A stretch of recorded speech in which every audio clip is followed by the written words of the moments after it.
우리 에베소서 5장 21절에서 25절 말씀, 그리스도를 경외함으로 피차 복종하라. 아내들이여 자기 남편에게 복종하기를 주께 하듯 하라. 이는 남편이 아내의 머리됨이 그리스도께서 교회의 머리됨과 같음이니 그가 바로 몸의 구주시니라. 그러므로 교회가 그리스도에게 하듯 아내들도 범사에 자기 남편에게 복종할지라. 함께 읽습니다. 남편들아 아내 사랑하기를 그리스도께서 교회를 사랑하시고 그 교회를 위하여 자신을 주심같이 하라. 아멘. 2019년도인가요? 그 가족 통계 자료가 있습니다. 그 통계 자료에 보니까 가족에게 가장 듣고 싶어하는 말이 뭔가? 잘했어, 고마워, 수고했어. 그 어려운 게 아니잖아요. 그 반면에 지적하는 것은 굉장히 날카롭고 직설적으로 한다는 것이죠. 그런데 이제 이런 상황이 가족 안에서 오랫동안 지속이 되면 내 가족이 다 가시 같은 거예요. 나를 괴롭히는 가시. 저는 오늘 이 예배를 통하여서 내 아내가 내 남편이 그토록 듣고 싶어하는 말이 그냥 잘했어, 고마워, 수고했어, 괜찮아, 이런 격려와 칭찬의 말이라고 한다면 이 말이 기꺼이 우리 배우자에게 들려질 수 있는 말이 되기를 바랍니다. 먼저 여러분, 좀 남자와 여자가 다르다는 것을 기억을 하셔야 돼요. 남자와 여자 관계에도 문법이 있습니다.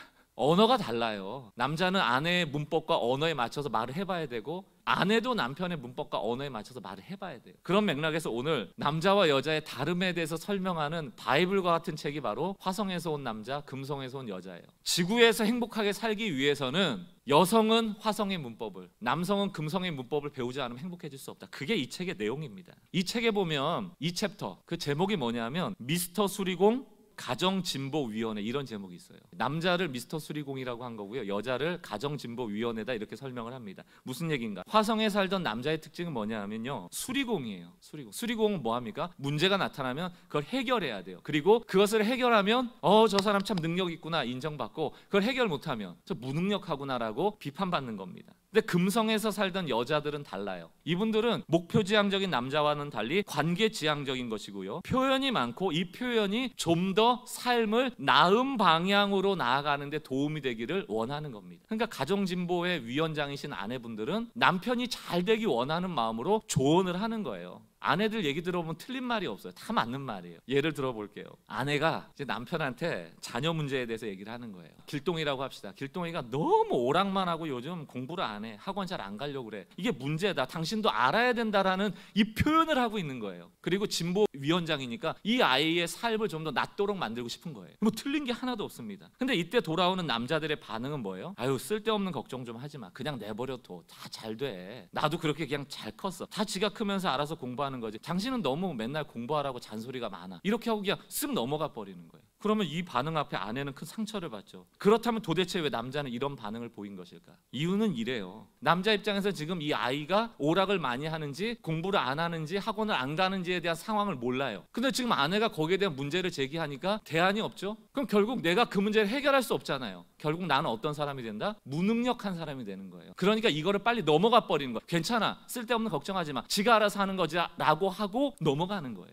그럼 아내들이 원하는 답은 뭐예요? 먼저 공감이에요. 아, 요즘 내가 아이들한테 관심을 못 가졌는데 당신 혼자 이거 고민하느라고 힘들었겠네. 이게 문법이고 언어입니다. 실습을 하셔야 돼요, 남편들이. 그걸 원하는 거지 이 아이를 책임지라는 얘기가 아니거든요, 남편한테. 근데 남편은 책임질 수도 없고 아이의 상황도 모르니까 도망가는 거예요. 무능력하다라는 평가받기 싫으니까. 또 다른 예도 드려볼까요? 남편이 운전하고 가잖아요. 아내가 옆에 있고. 근데 여러분 그런 경우 없으세요? 남자가 갑자기 화를 내. 자, 예를 들어볼게요. 목적지를 향해서 쭉 운전하고 갑니다. 남편이 운전대를 잡고 있고 아내가 옆에 있어요. 근데 아내가 차를 세워야 될 주차장이 저기 보인 거예요. 아내가 이렇게 얘기합니다, 남편한테. 여보, 저쪽에 주차장이 있네요. 차 돌리세요. 근데 이게 남편은 화가 나요. 아마 여자들은 왜 화가 나? 남자들은 그 얘기를 이렇게 해석합니다. 너는 잔말 말고 내 지시를 따라서 차를 돌려 저 주차장에 차를 대 라고 듣는 거예요. 놀랍죠? 너가 뭔데 나한테 가라 말아야. 이 책에서조차 아내들에 대해서 뭐라고 얘기하는가? 아내들이요, 남편에게 조언하지 말라는 거예요. 남편은 자기를 조종하고 지시하려 든다라고 여긴다는 거예요. 여보, 저기 주차장이 보이네요. 이쪽으로 가면 어떨까요? 라고 제안하는 것으로 조언을 바꾸시는 게 좋아요. 성경에 보면 그리스도인들로서 남편과 아내에게 해야 될 문법이 또 있습니다. 예를 들어서 오늘 에베소서 5장 22절 말씀 보세요. 아내들이여 자기 남편에게 복종하기를 주께 하듯 하라. 남편이 꼴보기 싫어 죽겠는데 복종을 하라고. 이거 군대 용어거든요. 무조건적으로 말을 들으라는 얘기입니다. 남편의 말을. 저는 이 말씀 앞에 늘 여자분들이 이구동성으로 하는 말을 자주 들어요. 뭐라고 얘기합니까? 아유 목사님 내 남편이 예수님만 같으면 왜 복종 안 하겠어요? 그럼 제가 그 여자분에게 늘 묻는 질문이 있어요. 근데 집사님, 정말 예수님께는 복종하세요? 예수님이 쓰신 말씀대로는 복종하고 계세요? 아니죠. 우린 뭐 여자건 남자건 복종 잘 안 해요. 그러니까 여러분, 남편이 예수님만 같으면 100번이라도 복종하지요, 이건 거짓말이고요. 사실은 예수님께도 안 하는 복종을 남편에게 하겠습니까? 이게 맞는 거예요. 정직하게 얘기하면. 남편들도 마찬가지죠. 에베소서 5장 25절 뭐라고 되어 있습니까? 남편들아, 아내 사랑하기를 그리스도께서 교회를 사랑하시고 그 교회를 위하여 자신을 주신 같이 하라. 남편들도 늘 변명해요. 뭐라고 얘기합니까? 내가 하나님의 교회를 위해서는 봉사도 하고 헌신도 하고 희생도 하고 사랑하고 섬길 수 있지만 뭐 이쁘다고 섬깁니까? 뭐 이쁘다고 사랑을 합니까? 이렇게 얘기를 해요. 또 남자들에게 묻습니다. 과연 여러분 교회는 사랑하고 계세요? 사실은 아니에요. 아내들과 마찬가지로 아내가 교회만 같으면 100번 사랑하겠습니다라고 말할 게 아니고, 교회도 사랑하지 않는 내가 아내를 사랑하겠습니까? 라고 정직하게 말하는 게 맞죠. 우린 기본적으로 복종하고 사랑하고 섬기고 희생하는 일에 저항감을 갖고 있어요. 다시 말하면 그냥 내 맘대로 살겠다라는 이기심이 많거든요.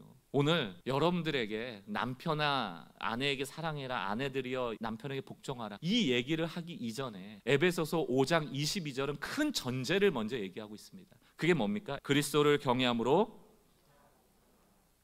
피차 복종, 이게 전제가 되고 22절부터 남편과 아내, 자식, 종들에게 대한 이야기를 합니다. 성경은 서로 사랑하라, 피차 사랑하라, 피차 복종하라를 얘기를 해요. 남자와 여자의 평등합니다. 누가 누구의 위에 서서 또 계급적으로 우월하거나 위에 있는 게 아니에요. 피차 복종이라는 여성과 남성의 평등성을 근거로 하고 있는 거예요. 그러나 성경은 아내에게는 복종하라고 얘기하지만 남편에게는 사랑하라고 얘기한 데는 두 가지의 이유가 있습니다. 남자들에게 더 큰 책임감을 부여한 거예요. 남편이 아내를 사랑으로 대하지 않는 한 복종을 요구하지 말라는 뜻이 이 안에 포함되어 있는 겁니다. 두 번째는 하나님께서는 가정의 질서를 원하시는 거예요. 질서. 근데 이 질서를 자꾸 불평등으로 해석하시면 안 됩니다. 이건 하나님이 우리에게 주신, 성경 안에 주신 창조의 질서예요. 무질서해지는 순간 그 가정은 절대 행복해질 수 없도록 하나님은 성경적 원칙을 만들어 놓은 거예요. 저는 오늘 좀 아내들이 남편에게 잔소리하지 말고 직설적 조언보다는 제안을 하고 좀 지혜롭고 현숙한 여인이 되길 바란다라는 권면도 드리고 싶지만, 이 성경적 원칙에 근거하자면 이곳에 계신 남성분들, 남자분들, 남편분들에게 좀 더 강조하여 권면하고 싶습니다. 하나님의 질서 속에서 남자분들은 더 큰 책임감을 부여받은 존재로서의 정체성을 가지고 사셔야 돼요. 에베소서 5장 23절 말씀 볼까요? 아내들에게 남편에게 복종하라고 하면서 어떤 이유를 대는가? 이는 남편이 아내의 머리됨이니 그리스도께서 교회의 머리됨과 같음이라. 여러분들, 교회가 세워질 때 그리스도의 희생이 없이 교회가 나옵니까? 예수 그리스도의 헌신이 있었기 때문에 교회가 탄생된 거예요. 남성이 머리라라고 쓸 때 그것은 위에 있다라는 권위와 계급을 얘기하는 것이 아니고 시작이다, 근원이다라는 뜻입니다.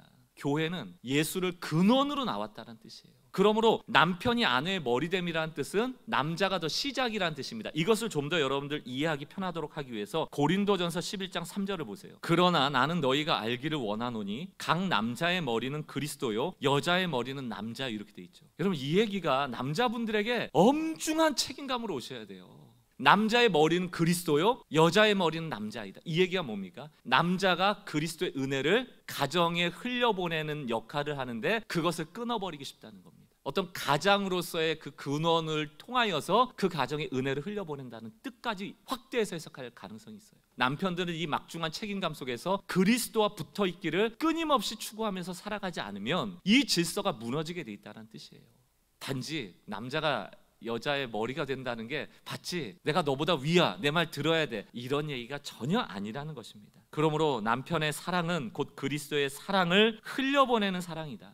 게다가 오늘 핵심 구절인 21절을 다시 한번 보세요. 그리스도를 경외함으로 피차 복종하라고 돼 있잖아요. 그냥 남자가 여자를 귀히 여기고 여자가 남자를 귀히 여기는 그 정도의 세상의 법칙이 아니고 그리스도를 경외하는 것을 남자와 여자에게 보이라는 거예요. 결국 내가 남편에게 복종하는 것은 곧 누구에게 복종하는 것이다? 그리스도께 복종하는 것이고, 내가 아내를 사랑하는 것이 곧 그리스도를 사랑하는 것과 같다라는 얘기입니다. 그래서 우리 가정에 십자가를 세우라는 거예요. 우리 가정에 십자가가 세워지기 위해서 우리가 기도해야 된다는 것입니다. 제가 결혼 주례할 때 제가 이렇게 얘기를 합니다. 사람은 그저 사랑하고 용납하고 받아줘야 될 대상이지 믿음의 대상이 아닙니다. 그러므로 남편은 아내를 통치하고 계시는 하나님을 믿어야 된다. 아내는 저 남편을 포기하지 않고 다스리고 계시는 하나님을 믿어야 돼. 그 하나님을 믿어야 돼. 그래서 십자가를 가정에 세우라는 뜻이 뭡니까? 트라이앵글. 아내와 남편이 있고 그 위에 하나님이 중재자로 계셔서 남편은 그 아내의 하나님을 믿어드리고 아내는 그 남편의 하나님을 믿어드림으로 그 남편과 아내에게 실망하고 상처받는 것이 아니고 그 하나님께서 이 가정의 주인 되심을 인정하는 신앙으로 그 상황들을 극복하며 나가는 것이에요. 권면드립니다. 그리스도로 구원받은 남편들이요, 하나님의 질서 가운데 있는 가정을 이루도록 영적인 책임자로서의 책임감을 무겁게 가지십시오. 아, 내가 이 가정의 영적인 은혜의 통로구나, 나로부터 은혜가 흘러가게 되는구나, 내가 하나님의 은혜를 막을 수 있는 존재구나라는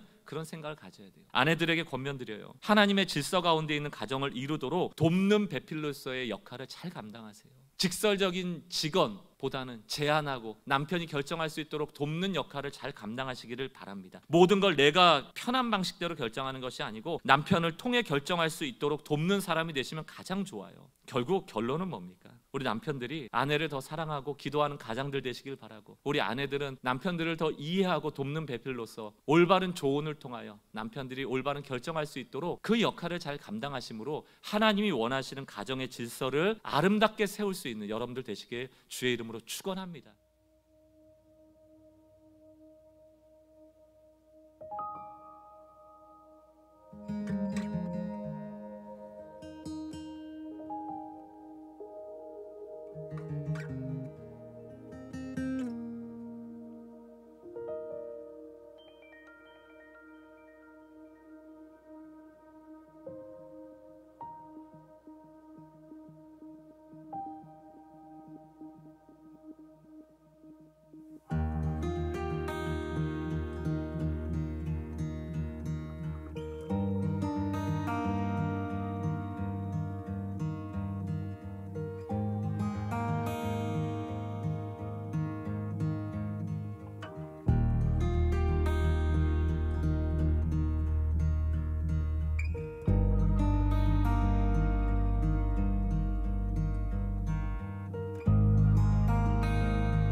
있습니다.